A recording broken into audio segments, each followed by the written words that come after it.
Effectivement, mon association gère des EHPAD, donc 45 EHPAD et 80 résidences autonomiques pour être exact, et pour près de 3000 salariés.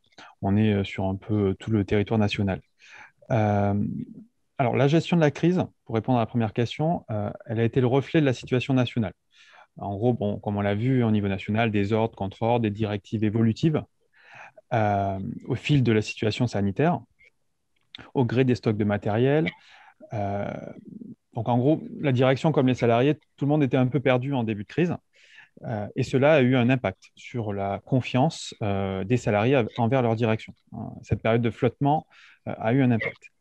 Malgré cela, il y a quand même eu, comme tout le monde le sait, un réel élan de solidarité avec des salariés présents et qui ont donné le meilleur d'eux-mêmes. Euh, alors, la gestion de crise dans le secteur médico-social, on connaît plus ou moins parce qu'on est dans un secteur qui tente, comme vous le savez, de gérer le facteur humain. Donc un facteur qui est évidemment difficilement gérable et rempli d'imprévus. D'autant plus quand on essaie de créer un collectif avec des personnes âgées qui n'ont, pour une partie d'entre elles, en tout cas pour le secteur des EHPAD, pas envie d'être dans l'établissement dans lequel elles sont hébergées et n'ont souvent pas envie de participer à un collectif, ce qui est tout à fait leur droit. C'est donc un environnement, l'EHPAD, tout le temps sous tension.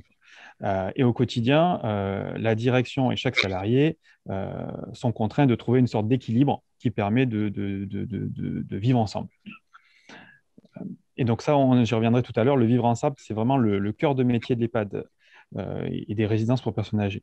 Et on verra comment la crise, en fait, a pu impacter ce vivre ensemble. Euh, Concernant la gestion de crise pour les IRP, donc dans le secteur médico-social, on connaît aussi au sein des IRP, il y a des crises assez fréquentes chez nous. Ça peut être une épidémie de gastro-entérite, de grippe, un incendie dans un EHPAD, un suicide de résidents.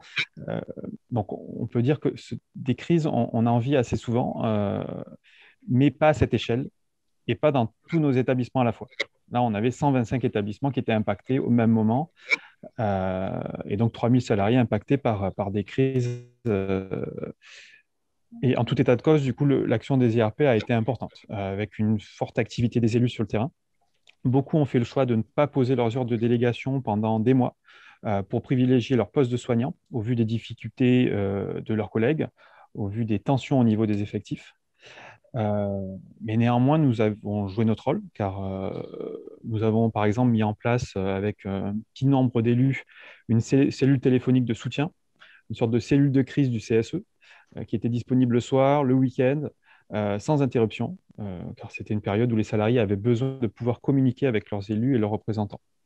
Euh, Nous avions par ailleurs une sorte de cas de conscience concernant les déplacements sur les sites. Comme je l'ai dit, on en a 125 disséminés sur tout le territoire national, surtout en Île-de-France. Euh, donc, on s'est posé la question, fallait-il aller dans les sites au risque d'être éventuellement un facteur de contamination pour les collègues et les résidents?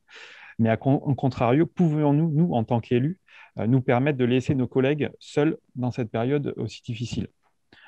Donc, il y a eu des déplacements sur les sites, alors bien sûr en respectant les mesures barrières, mais en tout cas, on a dû le faire parce qu'il y avait un besoin. Euh, En termes de relations et de dialogue aussi, cela a fait évoluer les pratiques.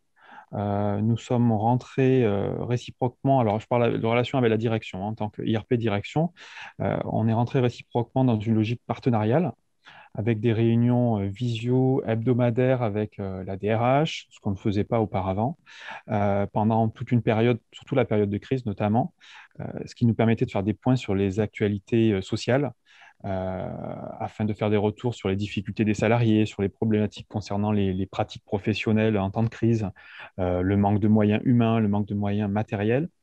C'était vraiment voilà, les gros sujets à ce moment-là. Ça le reste toujours. Et aussi un point sur les risques en termes psychosociaux. Parce que dès le dur de la crise, on a très vite fait un diagnostic en tant que représentant de personnel et on a en tout cas envisagé que les salariés, un certain nombre de salariés allaient décompenser psychologiquement, que ce soit des mois ou voire peut-être une année après la période de crise. Et c'est pourquoi, même dans le dur de la crise, on demandait déjà des actions de prévention des risques psychosociaux hein, en faveur du personnel. Du coup, ça rejoint voilà, la deuxième question qui était quelles sont les conséquences de la crise sur les salariés des EHPAD. Alors, pas de surprise, hein, en 2020, ça a été une année très difficile en termes de conditions de travail d'une part et en termes de risques psychosociaux aussi.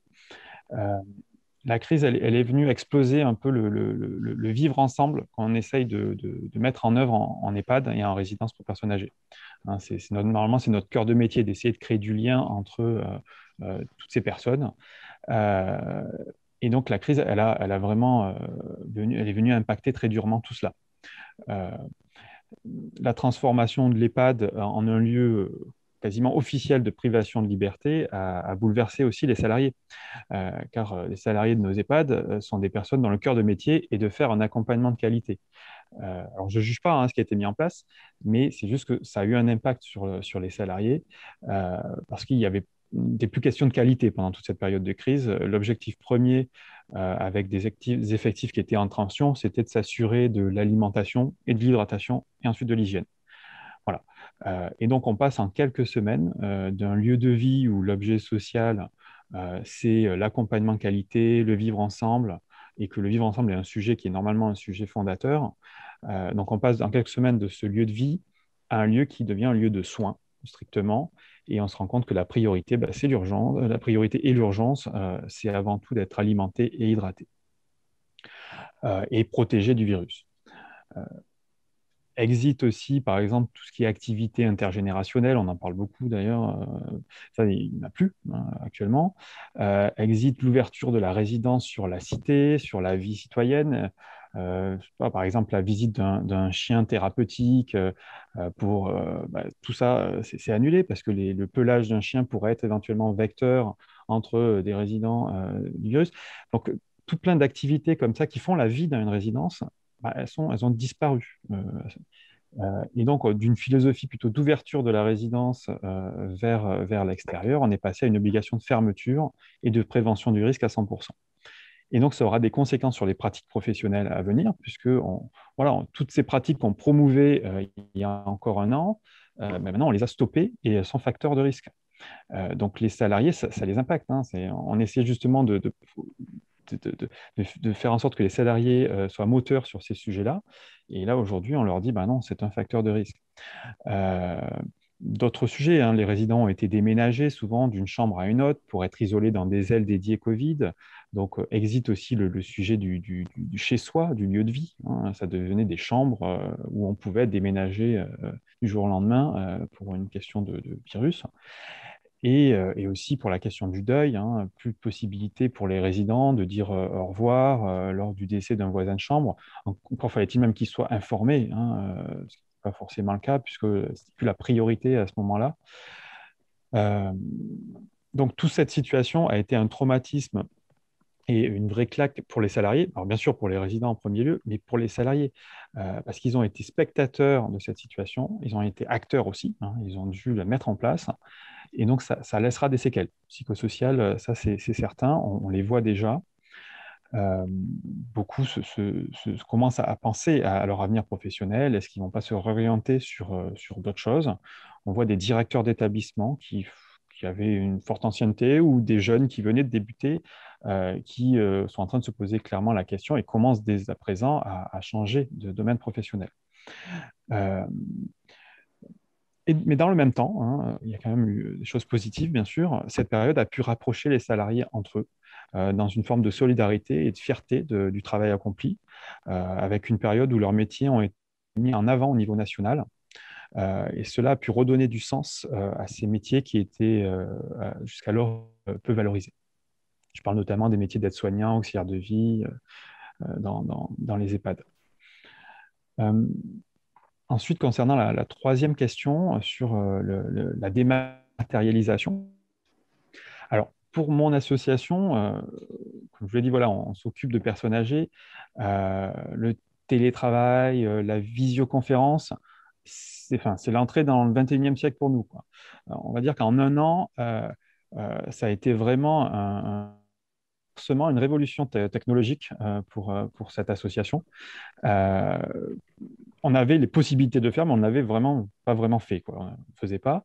La possibilité du télétravail pour le siège social a été mise en place très rapidement, alors que c'est une demande qui datait de des années pour ces salariés.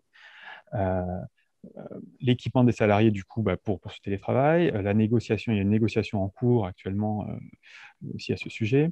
La question du télétravail pour les salariés administratifs dans les établissements, donc dans les EHPAD, n'est enfin aussi plus un tabou absolu. Mais ce n'est pas gagné à date. Voilà, on est encore en train d'en discuter pour avoir éventuellement des temps, quelques jours dans le mois pour des salariés administratifs en EHPAD pour qu'ils puissent travailler à domicile. Euh, et bien sûr, il y a la visioconférence pour notamment les réunions IRP, avec la mise en place aussi de possibilités de vote à distance. Il y a un dispositif sécurisé. Tout cela n'était vraiment pas envisageable dans notre association quelques mois avant. C'est quelque chose d'incroyable. Euh, C'était vraiment pas dans notre culture et dans nos pratiques professionnelles. Donc, c'est pas dans notre ADN en fait. Mais on s'y est mis et finalement tout a fonctionné très rapidement et cela fonctionne ce jour sans problème particulier. Bon, néanmoins, il y a bien sûr des effets négatifs et des travers. Euh, alors, le télétravail a été mis en place dans la précipitation, hein, bien entendu, et ce sera pas sans conséquence, car on a pu observer des salariés souffrir d'isolement ou d'autres pathologies. Et on remarque qu'en Île-de-France, il est souvent difficile d'avoir un logement permettant de créer un espace de travail dédié. Euh, alors, l'intérêt des réunions en présentiel pour les IRP, les CSE, c'est aussi, lorsqu'il y a des sujets importants, de pouvoir faire effet de groupe en face des représentants de la direction pour argumenter, convaincre, présenter une réflexion collective. Or, en visio, alors que l'on soit à 2 ou 15 à partager la même vision, à partager une argumentation, euh, en fait, là on perd cet impact-là. En visio, c'est plus perçu, en fait, hein, qu'on soit 10 à partager cette argumentation et à essayer de promouvoir ce point de vue. On perd tout cet effet-là en tant que CSE. Et d'autant plus que, en tout cas dans notre association, on ne met pas la caméra pour éviter des problèmes de bande passante parce qu'on va être souvent 25 autour d'une réunion et les connexions professionnelles ne permettent pas vraiment cette possibilité.